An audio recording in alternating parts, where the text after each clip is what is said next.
Hey, what's up guys? This is Matt with the Pool Biz Growth Channel, and I thought I would just give you some tips on troubleshooting the 300 series of the Pentair or Rainbow chlorine feeder here. This is probably the most common one, and 90% of the issues with this is this right here. This is the check valve that goes up on the underside of the unit here, and what happens is the trichlor tablets in this erosion feeder, a lot of times they're made with a binder that keeps them together, and this binder is kind of gummy in nature. So inside of this check valve, I don't know if you can hear it, but there's a little ball bearing that makes the check valve work, so it goes one direction, and what happens is it gets gummed up and that thing gets stuck, and this basically becomes a little brick and nothing can pass through. So if you notice that you have tablets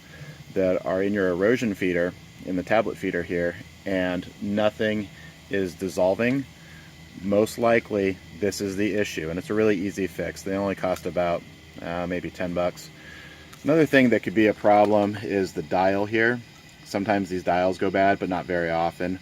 Or sometimes these can get gummed up as well and water won't pass through. Sometimes you'll have a good check valve, but the hose itself will be in bad shape.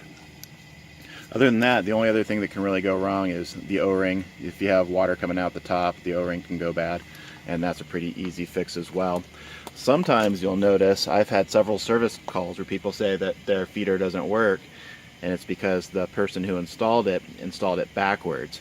So the pressure side from the pump, as you can see here, goes to the dial, and then the return side, which comes on the bottom that's attached to this check valve here, goes to the side of the equipment that's the last in line. So if you have a heater, it goes on the return side of the heater there.